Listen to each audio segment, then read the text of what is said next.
মহিষণ বাজারে আসছেন, অনেক ভিডিও সিডিও করতেছেন। আপনার ভিডিও থেকে অনেকেই লাইক কমেন্ট করতেছে, ভালো মন্দ লিখতেছে, অনেকেই অনেকের মত প্রকাশ করতেছে। কেউর ভালো লাগতেছে, কেউর খারাপ লাগতেছে।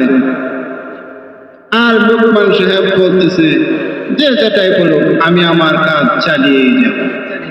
বরবাদ মোরা করেছি, জিন্দেগি বরবাদ মোরা করেছি।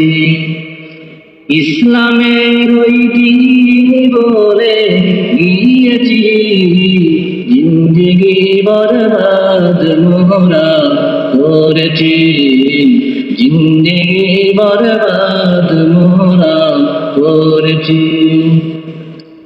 পড়েছি কোরআন, শুনছি হাদিস না বুঝে, জিন্দেগি বরবাদ মোরা করেছি, জিন্দেগি বরবাদ মোরা করেছি। ধন্যবাদ।